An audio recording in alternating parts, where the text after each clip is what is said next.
when labor markets are extremely short, it's hard to find good people and even get people to show up for an interview. This is the most beneficial way. What is going on, guys? It's Will Kelly here with Military Lawn Cuts, and my wife and I, we own our lawn care business out here in Aubrey, Texas, where we did close to $600,000 in annual revenue last year. We've been hiring people for the last 4 years now, and we've learned quite a bit through the process of taking somebody through an interview process, as well as continuing to put them through orientation and training and do all of that stuff as a business owner and even a manager. So if you own a business or you are a manager that needs to hire people, you are going to find great value in this video, and I hope to bring it to you as best as I can. All right, so we are going to be going through our standard operating procedure, or our system, on how to walk somebody through the interview process. Now, let me preface this saying that this is not the best way to do it.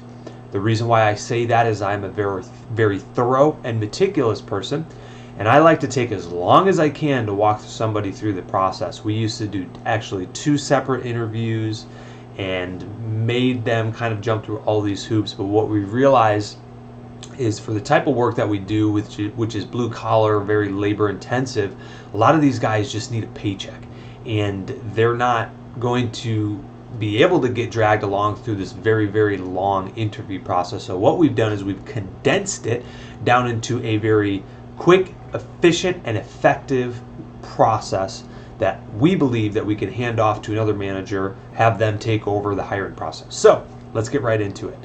So number 1, the applicant fills out, so we mark it on Indeed, and then we also have our trucks have signs on them that says we're now hiring and things like that. So the applicant applies for the position, however that may be. So we do a phone interview with that applicant, and actually I'm going to pull that up for you guys because I think that's going to be very valuable.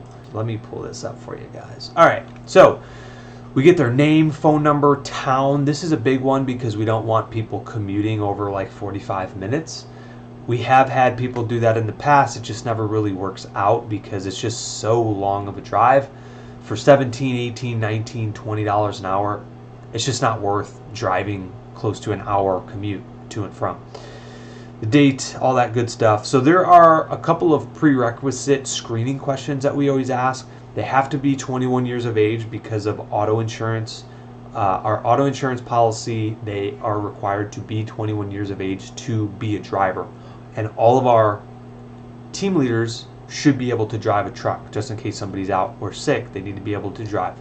A valid driver's license, obviously what we do in lawn care, we drive from property to property, mow people's lawns, all that great stuff. They need to have a good driver's license. Their own vehicle for transportation. Can't tell you enough how many times we've hired people that don't have transportation. It's just a headache. They're trying to Uber, all this stuff. So we say, hey, tell us about your current situation, kind of get to know them a little bit. We ask them, why do you want to work for us? These are, you guys can kind of pause the video and hopefully gain value from some of these questions that we ask, but really it's all just pre-screening questions. Are they able and willing to pass a pre-employment drug test? How much pay are they wanting or needing per hour? We want to know if we're even in the ballpark. Do you want part-time or full-time? Do they have a background, DUIs, DWIs? When we add them to our auto insurance policy, if they have a DUI or DWI or at-fault accidents, it increases our premium. We need to know about this stuff, right? All this great stuff, we can put our notes here, and then if they pass, what we do is we schedule them for an in-person interview. So what that looks like is we do our interviews on Tuesdays and Thursdays. We have a set time frame, and that's when we book all of them. We try to book 4 or 5 at a time because 33% of the applicants will actually show up. Yesterday we had 9 interviews and only 3 showed up, and from that 3 we hired 1. So that is the process, and just be mentally prepared that not everybody's going to show up for an interview, and it's going to be a long road. Out of 10 people, You may find 2 good people, maybe 3, and then from there you may be choosing 1. Okay, so let's keep moving forward here. Okay, so if we like them, we book them for an in-person interview, and what we do is we have basically a commission pay. We call it pay for performance. And so what we like to do to increase our retention and decrease our no-call, no-shows is we actually send them a video of what our pay structure looks like, because I believe that we pay very competitively and we pay above industry standard pay. Now, if this applicant is a good applicant, he's probably interviewing with 3 or 4 or 5 other people or companies and things like that. So how do we as an employer separate ourselves, or we as a manager separate ourselves to really get those people to show up to our interview, right? So what we do is we send them a very short video, which I'm going to share with you guys today, on that process and what that looks like to try to attract the better talent. So let me pull this up here. At Military Lawn Cuts, we understand that our employees are the foundation of the company, which is why we offer the highest earning potential for you, as well as above industry standard pay for all of our team. The way that we do that is we use a system called P for P, which basically stands for pay for performance. So what that does is you earn a direct percentage of the revenue based off what you bring to the business. So no longer do you have to wait for your boss to give you a raise. It pretty much removes the ceiling for you to make more money. It empowers you to dictate and directly impact your income. So that is the video that we send to applicants to try to, again, hook them into our interview and not no-call, no-show. And that's significantly helped decrease the number of no-call, no-shows. And then what we do, so we use Service Autopilot for our CRM. We just book them on our calendar, all that great stuff, and email them the date and time, all that usual stuff. Now, once they come out for the actual interview and they show up, hopefully early, hopefully with their eye protection and ear protection, because they were properly told that over the phone and in the text, that we do a hands-on portion for that interview. So what we tell them is hey, we're going to have you come out for fill out a job application for the position. We're also going to ask you some questions, go through some Q&As, kind of get to know you a little bit better. And then number 3, we may or may not go do some hands-on stuff. So what we do, so we mow a lot of lawns.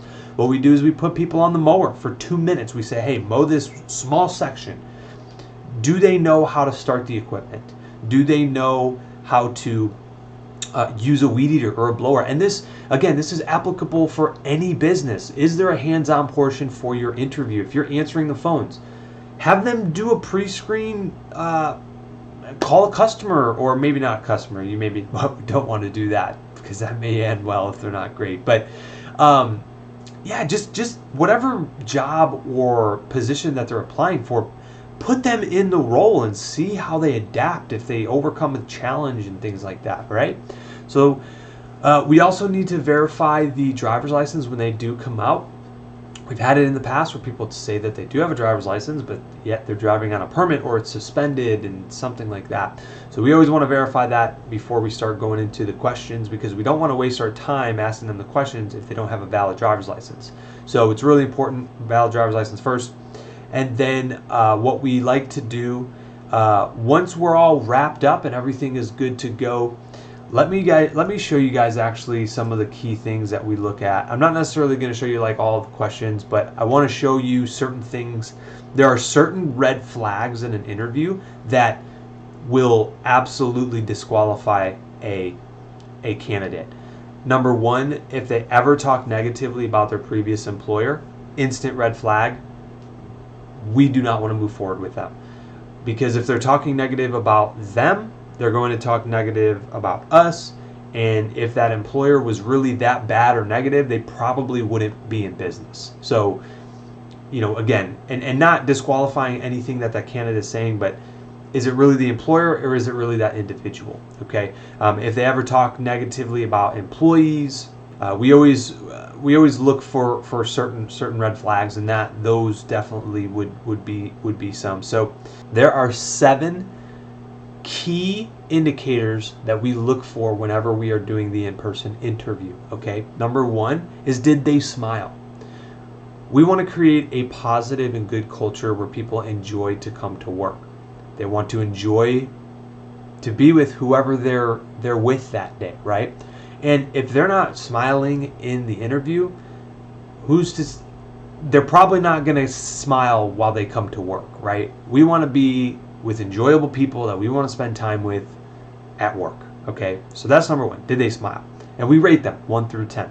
Number 2, are they humble? This is really important because sometimes we get a lot of people that already have experience in our field, and there needs to be some kind of humbleness to them, to where they're willing to learn, they're willing to grow. They understand that they don't know everything. They understand that there is room for growth instead of just being extremely prideful. Are they willing to admit when they're wrong or they make a mistake? That is extremely important, to have humble employees on your team. Number 3, are they physically capable? Depending on what job or position that you're hiring for, this is important because, again, we're blue collar, very labor intensive. If they can't physically do the work, they need to be able to do that. And so let's see, number 4, eye contact. So this is really big on the individual self-image and character. Okay, do they look you in the eye when they are having that interview with you and answering those questions, or are they off looking to the side and answering the question like this? Because do they have a high self-image and self-respect for them to know that they can directly look somebody in the eye and not lie and tell the truth and be honest during that interview? Okay, so that's really big. Body language. Okay, if I have an individual that's sitting back like this, or he's got his feet up, or just any kind of that type of body language, definitely red flag for me. It doesn't necessarily disqualify them, but I definitely monitor it and take into account all of these things. Okay, are they experienced? So this one isn't really that big because I believe our training and onboarding and orientation process is extremely good. So we can take somebody off the street with absolutely no experience and plug them into our system and get them absolutely trained up and become a professional in probably 1 week.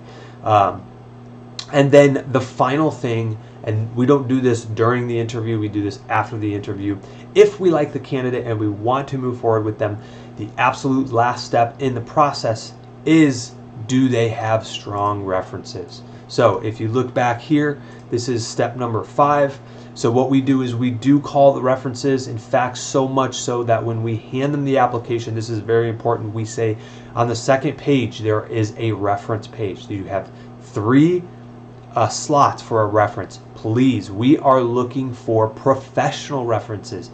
So many times guys come out and they put their brother, their sister, their mother, their cousin. What do you think their mom is going to say about their son or daughter who's trying to get a job? Oh, they're amazing, they're awesome, they're always going to come show up to work, they're never going to be late, because they have that extra interest in you. They love you, they want you to succeed, but that may not always be the case. So what we are looking for is professional references to help build your case. Put down the best references that you can, and we're going to look at that. So if I have somebody that has 3 references and they're all of their boss, that is a really good sign, because they're willing to give that information versus someone who just puts like a coworker or a friend or something like that. So hopefully that helps you guys. All right. When we do the reference checks, we're looking for good or glowing references. Yesterday I did a reference check and the guy said that he actually called that individual back after a few months and asked him to come back to work for him. Those are the words that I want to hear. They're the best employee I've ever had. I would hire them back tomorrow if they came back. Those are the glowing references that are the right references that you need to hear. Okay, so now if they go through that entire process and they have good and they interview well and they show up on time and they bring their eye protection, ear protection, and they have a valid driver's license and they have good glowing referrals, then and only then we offer them the job and say, you have the job. When would you like to start? We'll send you an official offer letter. We use DocuSign, and we have a 7-page document that has the company policy, how we pay on P4P, direct deposit form, so that way they can get paid through direct deposit. All of those I-9 documents for background check, all of those things, those fun things that you have to sign and fill out to be a new employee, they all get sent in a DocuSign. It's very simple, very easy. They do it on their own time. We say, hey, just fill out that information, make sure it's done before your start date. And then in the meantime, we'll look at scheduling you a drug test, and then we're also going to submit do a background check. So with that being said, this, again, is not the best way to hire people. The way that I would want to do it is much more, we would do 2 interviews, see if they can show up twice, on time or early. And again, this is not the best way to do it, but it is the most efficient and effective way to hire people that we have found in our line of work, in our business, and with the current economy that we have.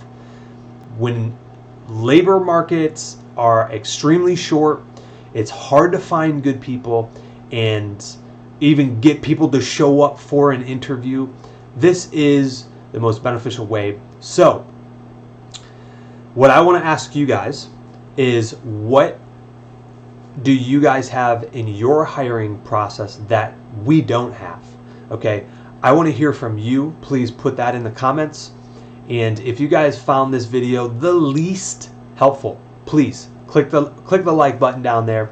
Click the subscribe button. If you guys want to see more systems and processes like this within a business, whether you're a business owner or a manager, please let me know. I've got a ton of them that we've filled out and created over the last 4 years, and I am here to help you guys succeed and grow your business no matter what realm that is in. So, alrighty guys, we'll see you guys next time. Take care.